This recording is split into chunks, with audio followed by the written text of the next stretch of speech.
As our first international mission team returns, we thank you for your prayers and your support. It has been a taxing and also energizing journey. And as such, we would like to share some of our pictures and video that was captured along the way so that you might have a vicarious experience of what we felt and experienced and saw of God's movement and activity in Haiti.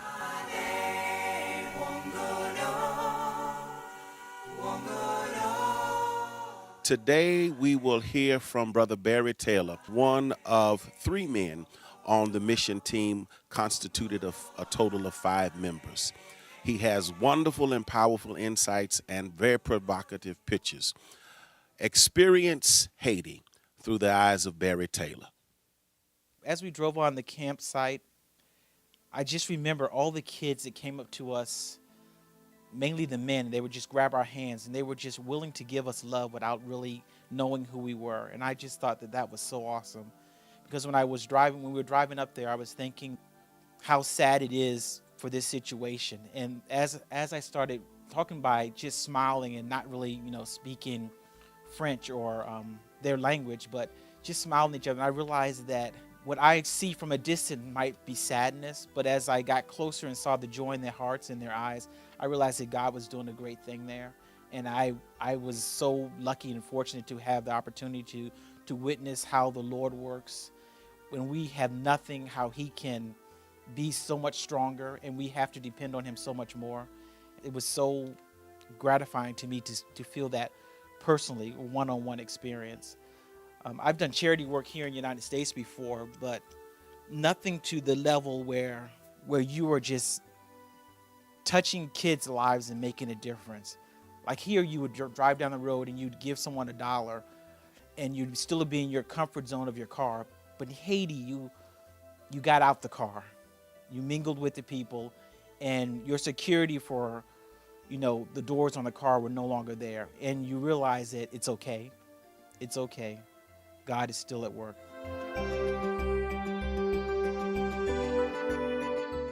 As we went on site, we separated as groups, and I was with the group that built the screens and the frames for the screens for the windows. Our team was trying to figure out how to do this the right way, and we have some of the Haitian kids help us out. And we realized it wasn't so much about building the construction part about it. It was more about building a relationship and seeing and teaching them how to build for themselves. When I first signed on, I didn't think that would be part of the mission, but I thank God that was the mission, because I thought I would be giving, but I was receiving so much more, because I saw these people that had so little but was willing to help out, to do all the work. That's all they needed was just some coaching, some supplies. Really, they were just grateful that we supplied them with the supplies so they could build their homes and be proud. I saw fathers being proud that they helped build the screens for the windows on their houses. And I mean, something as little as that, how God just ushered in joy and their appreciation for it, when sometimes we just take things like that for granted.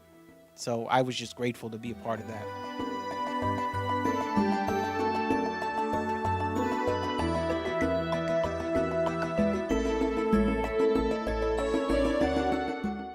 Haiti has made a very impact impression on me as far as how it is here in the United States, and seeing the Haitians live in a space 10 by 12 concrete building with 4 openings that didn't have windows. When I came back home, I realized how different we live and how much we take things for granted. And I tried to explain it to my wife that we're going to have to live our lives differently now, because we have seen how people can live on less and be so happy. When I walked through the village as one of the helpers, I realized that the village needed stuff like carpet because the floors were all cement.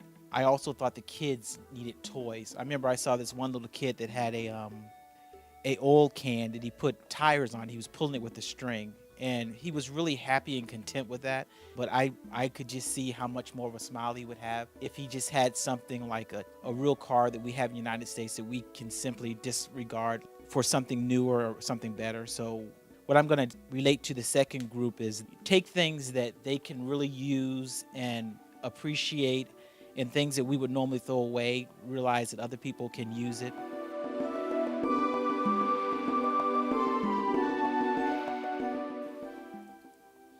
As you can see, it is obvious that the need is great and the time is now.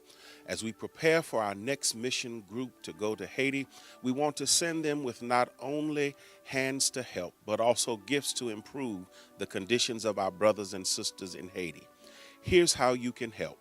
We are in need of the following items: undergarments for children, women, and men, toiletries such as toothbrushes and toothpaste, and feminine hygiene products. Our young adult ministry will assist in collecting your gifts. We will be accepting your donations now through Easter Sunday. So, as the Apostle Paul reminds us through the example of our Lord Jesus, who, though he was rich, for our sake became poor and gave of himself so that we might become rich. Now we who have so much may follow Christ's example and give to our brothers and sisters in Haiti.